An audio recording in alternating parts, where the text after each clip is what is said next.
한번 고백합시다. 깨어있어 심판을 대비하라. 깨어있어 심판을 대비하라. 아멘. 깨어있어 심판을 대비하라. 자, 의기양양했던 가을이 아비멜렉과 싸워서 충분히 이길 만한 그런 승산이 있다라고 생각하고 세겜성 사람들을 부추겨서 아비멜렉을 배반하게 만들었죠. 그래서 아비멜렉을 배반하게 만들었는데 우리 흔히 그런 세속적인 표현으로 한번 배반한 사람은 또 배반한다, 이런 얘기를 또 흔히 간혹 하기도 하지 않습니까? 그런 것처럼 인간의 내면 속에 있는 죄성을 표현한 말씀이라고 할 수 있죠. 여러분, 인간은 이기주의적인 동물일 수밖에 없어요. 그러니까 자기가 위급하면 어때요? 자기가 유익한 대로, 자기가 이로운 대로 행동하고 말할 수밖에 없어요. 이것을 너 왜 그래? 라고 말할 수가 없어요. 왜냐하면 인간 자체가 원래 그러니까. 따라서 무엇보다 심히 부패한 것이 사람의 심령이라고 예레미야 선지자가 말씀하고 있죠. 그러니까 사람이라는 존재는 믿고 의지하고 기대할 대상이 아니다. 오직 믿고 의지할 대상은 하나님밖에 없다라는 것을 우리 늘 잊지 말아야 됩니다. 사람을 향해서 우리가 뭔가 의지하고 기대할 때 반드시 실망하게 되죠. 그러니까 아예 기대하지 않으면 실망할 것도 없는데 기대하기 때문에 실망하는 거예요. 그래서 사람이라는 존재는 우리가 의지하고 기대할 대상이 아니라 어떤 대상이라고 그랬어요? 주는 대상이라고 그랬죠. 용서해 주고 사랑해 주고 보호해 주고 이 주는 대상이지 받는 대상은 아니다. 그럼에도 불구하고 우리는 받고 싶잖아요. 그래서 우리는 사람에게 직접 받기보다는 하나님을 통해서 받도록. 그럼 어떻게 해요? 하나님을 통해서 하는 것이니까 우리는 하나님의 주권적인 권세와 권능을 인정하는 존재이니까 비록 사람을 통해서 행하지 않는다 할때도 이건 하나님이 역사하지 않나 보다, 하나님 기뻐하지 않는가 보다 라고 우리가 인정하며 받아들일 수가 있는 거죠. 그래서 오늘 본문 속에 나타내는 말씀, 깨어있어 심판을 대비하라. 여러분, 우리 주님은 다시 오실 약속이 남아있죠. 모든 성경의 약속들이 이루어졌고 이제 다시 오셔서 이루실 심판과 천년왕국에 대한 부분, 이런 부분들이 아직 이루어지지 않았다라는 얘기인데, 성경에 여러 가지 심판에 대한 예화들이 참 많습니다. 우리 잘 아는 노아의 홍수로부터 어떻습니까? 그 시대 노아가 방주를 다 짓고 짐승들을 다 태우기까지 사람들은 먹고 마시며 시집가고 장가가고 전혀 관심이 없었다라고 얘기를 합니다.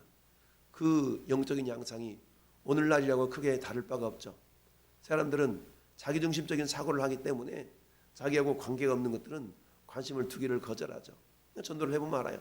전도를 해보면 사람들이 관심 있지 않은 부분에 대해서는 전혀 무관심하게 이렇게 지나가는 것을 보게 됩니다. 그나마 좀 관심 있는 사람들은 미소를 지으면서 지나가기도 하고 또 겸손하게 또 거절하기도 하고, 어떤 사람은 예수 믿는 사람이에요, 교회 다니는 사람이에요, 저도 신앙이 있어요, 이렇게 막 겸손하게 대답하는 사람들도 있는데, 근데 대부분이 그냥 무관심하게 지나가죠. 나하고는 상관없는 일이야 라고 생각합니다. 자, 34절에 아비멜렉과 그와 함께 있는 모든 백성이 밤에 일어나 네 떼로 나누어서 세겜에 맞서 매복했다.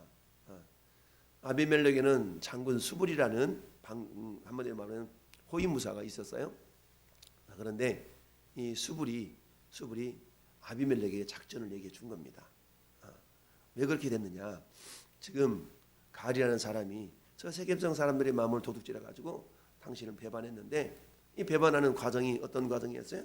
앞에 25절 보면 세겜 사람들이 산들의 꼭대기에 가 사람을 매복시켜 아비멜렉을 엿보게 하고 그 길로 지나간 모든 자를 다 강탈하게 하니 어떤 사람이 그것을 아비멜렉에게 알렸다. 그러니까 지금 아비멜렉에게 돌아가야 될 세금이나 이런 것들을 돌아가지 못하도록 다 훔친 거 아니겠어요? 그런 과정 속에서 결국 이 가알이 세겜 사람들의 마음이 아비멜렉으로부터 돌아서도록 이렇게 역사를 했던 거죠. 그런데 이미 일찍이 세겜성 사람들을 향하여서 요담이 예언을 했다고 그랬죠. 그 예언의 내용이 19절 20절이에요. 다시 한번 돌아가 봅시다. 19절 20절 시작. 만일 너희가 오늘 여룻바알과 그의 집을 대접한 것이 진실하고 의로우면 너희가 아비멜렉으로 말미암아 기뻐할 것이요 아비멜렉도 너희로 말미암아 기뻐하려니와 그렇지 아니하면 아비멜렉에게서 불이 나와서 세겜 사람들과 밀로의 집을 살을 것이요 세겜 사람들과 밀로의 집에서도 볼이 나와서 아비멜렉을 자를 것이니라 하고, 이렇게 하나님은 요담을, 아비멜렉의 막내 아들 요담을 선지자적인 사명을 주셔서 이처럼 예언하게 하셨죠. 근데 요담의 말대로가 아니라 하나님의 마음 계획대로 요담의 입술을 통해 그렇게 말씀하시기 때문에 하나님이 이 일이 이루어지도록 한 거죠. 왜 그래요? 그 일이 진실하고 의로운 일이 아니었기 때문이다 라는 얘기죠. 그래서 결국 가알이라는 사람이 들어와서 세겜성 사람들의 마음을 훔치고 그들로 하여금 아비멜렉을 배반하게 했다라는 얘기입니다. 그러니까 아비멜렉을 저주하면서 27절 보니까 그들이 밭에 나가서 포도를 고두하다가 밟아짜서 연회를 베풀고 그들이 신당에 들어가서 먹고 마시며 아비멜렉을 저주했다. 이런 걸 보면 세겜성 사람들도 야 우리가 잘못했다고 회개하고 하나님을 찾는 것이 아니라 여전히 우상의 방향만 바꿨어요. 이 우상에서 저 우상으로 섬기고 있는 거예요. 이게 인간의 어리석음이죠. 인간의 어리석음. 사람은 원래 종교성이 있다고 그랬어요. 종교성이 있다고 그랬어요. 우리 지난주일 만화전도지 생각납니까? 하나님의 존재, 하나님의 실존을 어떻게 우리가 생각할 수 있는가? 자연 만물을 통해서 볼 수 있고 과학을 통해서 볼 수 있고 이런 것들을 쭉 통해서 볼 수가 있는데 그 가운데 한 가지가 뭐야? 종교성, 종교심을 통해서 볼 수 있다. 하나님은 원래 하나님을 찾도록 사람을 지었어요. 근데 죄 때문에 방향을 잃어버린 거잖아요. 그러니까 방향을 잃어버렸음에도 불구하고 무엇인가 신을 찾고자 하는 그런 마음들이, 어떤 사람은 부처를, 어떤 사람은 마호메트를, 이렇게 다 어떤 사람은 불교, 유교 방향성 없게 찾아가고 있죠. 그러나 하나님의 은혜로 저와 여러분들은 제대로 된 방향을 찾은 거예요. 할렐루야. 이게 얼마나 감사합니까? 제대로 된 방향을 찾아서 하나님을 섬기는 자들이 되었으니까 참 감사하죠. 그런 것처럼 이들이 아비멜렉을 배반했으면, 이거 잘못됐다는 걸 알았다라면 하나님을 회개하고 하나님을 섬기는 쪽으로 와야 되는데 그렇지 않더라. 또다시 다른 신을 섬기는 그런 모습으로 보이더라 라는 겁니다. 자, 그러면서 에베스 아들 가알이 아비멜렉은 누구며 세겜은 누구이게 우리가 아비멜렉을 섬기리요. 그러니까 세겜성 사람들을 부추겨 가지고 당신들이 어떤 존재들이 저 아비멜렉을 섬기냐고 이러니 야 우리가 탁 칭찬해주고 부추겨주면 막 우쓱하잖아요. 그러니까 세겜성 사람들이 맞아 우리가 왜 저 아비멜렉을 섬겨야 돼? 라고 하면서 결국 배반을 했다라는 얘기죠. 자, 그러면서 매복을 내서 아비멜렉으로 가는 사람들을 이렇게 강탈하고 이런 방법을 이제는 누가 쓰는 거예요? 거꾸로 아비멜렉의 부하가 쓰고 있는 겁니다. 그래서 30절부터 쭉 보니까 그 성읍의 방백 스불이 에베스 아들 가알의 말을 듣고 노하여 쭉 이렇게 하면서 이제 매복에 대한 이야기를 쭉 하고 있는 겁니다. 자, 그 이야기를 아비멜렉에게 다시 동일한 작전을 펴게 하는 거예요. 매복했다가 이렇게 합시다. 그래서 에베스 아들 가알이 나와서 이제 성문 문 입구에 설 때에 아비멜렉과 그와 함께 있는 백성이 매복했던 곳에서 일어난지라. 자, 지금 가알은 어떤 생각을 품고 있냐면 성문 입구에 서 있다는 얘기는 성문 성읍 문 입구에 섰다는 얘기는 뭐예요? 자, 우리 그 창세기에서 혹시 여러분 기억이 납니까? 가장 오래 산 사람이 누구죠? 성경에서 가장 오래 산 사람 네 글자 이름이 무시야. 무드셀라.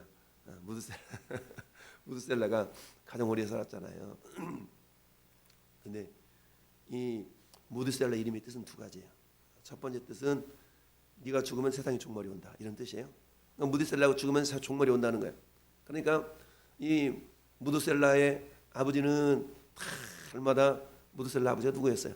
에녹이었잖아요. 에녹이 무드셀라 아버지거든요. 그러니까 에녹은 65세까지는 세상 말로 말하면 개차반으로 살다가 65세 이후에 회개하고 하나님과 동행한 사람이 에녹이에요.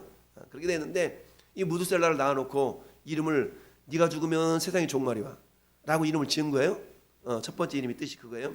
그러니까 이 노아는 하나님께서 이제 어때요? 노아가 아니라 에녹이지. 그러니까 에녹은 아침에 일어날 때마다 아들내미 방문을 열어보는 거야. 아들이 살아있으면 아직은 하나님 심판이 아니다. 방문을 열어볼 때마다 아들이 죽었으면 어떤 일이 발생하는 거예요? 하나님의 심판의 때가 다가온 거잖아요. 그러니까 무드셀라의 이름을 부를 때마다, 무드셀라 아침에 볼 때마다 살아있으면 아직 하나님 심판이 이르지 않았네. 왜 이름의 뜻이 네가 죽으면 세상에 심판이 온다 라는 첫 번째 뜻. 두 번째, 무드셀라 이름의 뜻이 뭐냐면 창끝을 잡은 자라는 뜻이에요. 창끝을 잡은 자. 창끝을 잡는다는 얘기는 어떤 의미냐면 그 당시에는 대부분 성읍도시잖아요. 성읍을 이루면서 도시국가였기 때문에 성읍의 입구에 창끝을 잡은 사람이 있는 거야. 근데 창끝을 잡은 사람이 이게 안 보인다. 그러면 이 성읍은 그 누구에게인가에 의해서 점령을 당한 거예요. 그러니까 무드셀라라는 이름의 뜻은 이 두 가지 뜻이 있어요. 네가 죽으면 심판이 온다. 세상에 종말이 온다. 이런 의미가 있었어요. 그러니까 아버지 에녹은 무드셀라가 죽었나 살아나를 확인하면서 하나님의 심판이 아직 안 이르렀구나 이러면서 깨어있는 삶을 살았다는 얘기죠. 에녹의 삶은 그래서 깨어있어서 주님과 365년을 동행하잖아요. 깨어있는 삶을 살았다는 얘기입니다. 그리고는 어때요? 창끝을 잡은 자, 그러니까 자기가 사는 마을 입구에 왔다리 갔다리 하면서 갔다 왔다 하면서 창끝을 잡은 자가 서 있나 안 서 있나를 보면서 자기 마을이 안전한가 안전하지 않은가를 확인했다는 얘기입니다. 그와 마찬가지로 오늘 가알이 이 35절에 성읍문 입구에 이렇게 나섰다는 얘기는 뭐예요? 내가 이 성읍을 다스리는 사람이야 라는 어떤 정치적인 그런 욕망, 내니 야욕을 이렇게 은근히 딱 비춰주고 있는 그런 표현인 거예요. 그랬는데 가알이 그 백성을 보고 수불에게 이르되 보라 백성이 산꼭대기에서부터 내려오는도다. 그랬더니 수불이 그에게 이르되 네가 산그림자를 사람으로 보았구나 라고 비아냥거리는 거예요. 그러니까 가알은 이렇게 말을 함으로 말미암아서 적들로 하여금 위험에 떨도록 이렇게 했는데 속아 넘어가지 않은 겁니다. 그러면서 가알이 또 말하기를 보라 백성이 밭 가운데서 따라 내려오고 또 한때는 무느님 상수리 나무 길을 따라오는도다. 그랬더니 여기에도 역시 속아 넘어가지 않으면서 오히려 수불이 뭐라고 했냐면 야 너 다 널 통해서 우리 아비멜렉을 쳐 부순다며 그 백성 어디 갔어? 그 백성 다 어디 갔어? 한번 우리가 싸워봐 라고 지금 비아냥거리는 그런 모습이 38절의 모습이야. 그래서 가알이 세겜 사람들보다 앞에 서서 나가 아비멜렉과 싸우는데 결국 어때요? 결국 실패하고 말죠. 패배하고 맙니다. 그러면서 어떤 일이 발생하느냐? 41절에 아비멜렉은 아르마에 거주하고 스불은 가알과 그 형제를 쫓아내어 세겜에서 거주하지 못하게 했다. 그러니까 세겜성 사람들과 꿍짝을 맞아가지고 이 아비멜렉을 배반했댔는데 세겜성이 우두머리였던 가알이 쫓겨나니까 이제 세겜성 사람들은 어때요? 한마디로 말하면 다시 끈떨어진 연신세가 된 거예요. 그러면서 42절 같이 읽어봅시다. 시작. 이튿날 백성이 밭으로 나오매 사람들이 그것을 아비멜렉에 알리니라. 여러분 어저께는 지금 전쟁이 벌어진 거예요. 전쟁이 벌어져서 자기들이 우두머리로 삼았던 지금 가알이 쫓겨난 상황이에요. 근데 그 이튿날 세겜성 사람들이 지금 어디로 나왔어요? 밭으로 나왔어. 아이고 가서 감자 캐러 가야 되는가 봐. 지금 상황은 어떤 상황인데 전시 상황. 자기들이 의지했던 우두머리는 도망간 상태. 그러면 어떤 상태, 어떤 마음가짐을 가져야 돼요? 혹시라도 우리마저도 위험에 처한 거 아니야? 라고 전시 상태로 이렇게 깨어 있어야 되는데 그렇지 못했다는 얘기입니다. 그저 아이고 고구마 캐러 가야 되나 봐, 감자 캐러 가야 되나 봐 하고 나가고 있는 상황이 42절의 상황인 겁니다. 그랬더니 이 모습을 또 아비멜렉에게 고하니까 아비멜렉이 자기 백성을 새 무리로 나와서 밭에 매복시켰다가 공격한 겁니다. 그러니 일거에 세겜성 사람들이 공격을 당하고 44절에 보니까 아비멜렉과 그때는 돌격하여 성문 입구에 서고 두 무리는 밭에 있는 자들을 돌격하여 그들을 죽이니 아비멜렉이 그날 종일토록 그 성을 쳐서 마침내는 점령하고 거기 있는 사람을 죽이며 성읍에 소금을 뿌렸더라. 이게 오늘의 스토리예요. 자, 오늘 스토리인데 오늘 스토리를 통해서 말씀의 제목이 뭐였습니까? 깨어있어 심판을 대비하라잖아요. 지금 상황은 어제 열심히 막 최선을 다해서 싸우는 것 같았지만 결국 세겜성 사람들이 자기들이 우두머리로 삼았던 가알이 도망자 신세가 되어가지고 세겜성에 쫓겨났어. 그러면 이들이 상식적으로 생각해 볼 때는 뭐 해야 돼요? 깨어서 어떡하지? 우리도 이 공격당하는 거 아니야? 라고 만반의 준비를 했어야 되는데 그러지 않냐고. 뭐하러 갔어요? 지금 감자 캐러 갔다니까 밭으로. 싸우지 않냐고. 싸울 준비를 하지 않냐고. 그러니 그것을 안 아비멜렉이 그냥 둘 수가 없었죠. 그래 너희들이 언제 나를 섬긴다 그러다가 다시 배반할래? 이 못돼 먹은 것들 하고 심판을 했다라는 내용입니다. 자, 오늘 말씀의 제목 깨어있어 심판을 대비하라. 그러면 영적인 모습이 세겜성 사람들만 그랬을까? 아니 그렇지 않다는 얘기입니다. 아까도 말씀드렸던 것처럼 자 노아 시대도 그랬죠. 마태복음 24장 37절 노아의 때와 같이 인자의 임함도 그러하리라. 홍수전에 노아가 방주에 들어가던 날까지 사람들이 먹고 마시고 장가가고 시집가고 있으면서 홍수가 나서 그들을 멸하기까지 깨닫지 못했어.